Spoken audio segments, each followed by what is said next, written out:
Rape के मामलों में एफआईआर, मेडिकल और कोर्ट प्रक्रिया कैसे शुरू होती है?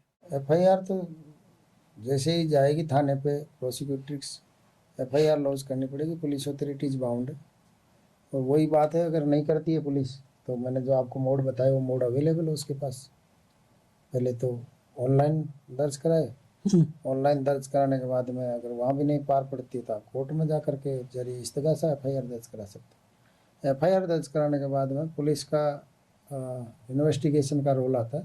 तो इन्वेस्टिगेशन के लिए जैसे मेडिकल एग्जामिनेशन भी होता है, लड़के और लड़कियों का दोनों का, लड़के का भी कराते हैं लड़की का भी कराते हैं। पहले उसके स्टेटमेंट रिकॉर्ड करवाते हैं, पुलिस अपने पास रिकॉर्ड करती है। उसके बाद अदालत में जाके प्री स्टेटमेंट होते हैं। उस प्री स्टेटमेंट होने के बाद में वो जनरली अरेस्ट करते हैं पुलिस वाले। और जहाँ पे प्राइमा फेसी पुलिस को ये लगता है कि यहाँ ऑफेंस उनके सामने हो रहा है या ऑफेंस की कोई ऐसी सिचुएशन है, तो डायरेक्टली उस वक्त वो पुलिस जो है रीजंस देते हुए उसको अरेस्ट भी कर सकती है। तो मेडिकल एग्जामिनेशन फिर बाद में आता है, जब वो कोर्ट में बयान हो जाते हैं लड़की के 164 में। उसके बाद में मेडिकल एग्जामिनेशन के लिए लेके जाते हैं पुलिस वाले। और अब इसमें तो कई चीज़ें गाइडलाइंस जारी करती है कि जैसे एफआईआर भी लेडी कांस्टेबल या लेडी पुलिस ऑफिसर लॉन्च करेगी, और वो लेडी उसकी सारी तलाशी लेगी, लेडी जी से ही उसका बयान वगैरह जो उसके स्टेटमेंट भी अगर थाने में रिकॉर्ड हो रहे हैं तो लेडी ऑफिसर ही रिकॉर्ड करेगी। जेंट्स ऑफिसर्स के लिए उसमें प्रोहिबिशन कर दिया। सुप्रीम कोर्ट ने एक जजमेंट दिया कि किसी लेडी के साथ अगर इस तरह का रेप का ऑफेंस होता है तो उस केसेज में लेडी पुलिस ऑफिसर ही उस केस को इन्वेस्टिगेट करे। म्यूचुअल कंसेंट से एक्ट हुआ, और अब यदि कोई फीमेल फिशी है और वो पैसा ऐंठना चाहिए, इस तरह के केसेस बहुत आते हैं कि मैं रेप के केस में तुम्हें फंसा दूंगी। तो ऐसी कंडीशंस के अंदर एक आदमी अपने आप को कैसे प्रोटेक्ट करे? बिल्कुल सही बात है, अच्छा क्वेश्चन है आपका। इसमें अभी लेटेस्ट, क्योंकि अभी इस तरह की चीज़ें बहुत होने लगी, लड़कियां अपने एम्बिशंस को अचीव करने के लिए इस तरह के काम कर रही है कई लड़कियां।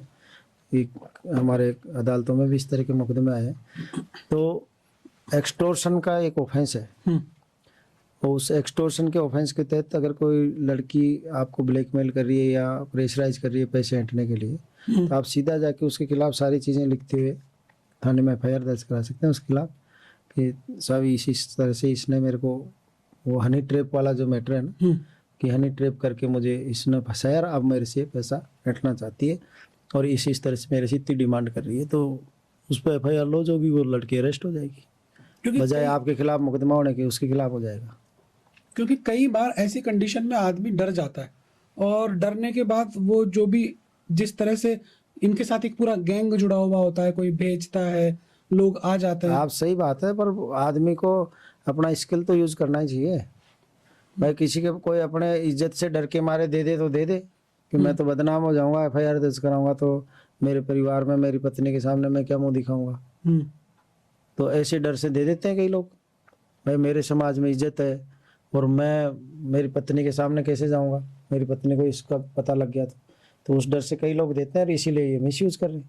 हाँ, जो इन चीज़ों से ऊपर उठ जाता है कि ठीक है वो जो होगा देखा जाएगा, तेरे को तो 1 रुपया नहीं दूंगा, कानून तेरे को परमिट नहीं करता, वो जाके एफआईआर लॉन्च करा दे। पर समाज में इज्जतदार बने रहने के लिए लोग वक्त दे देते हैं।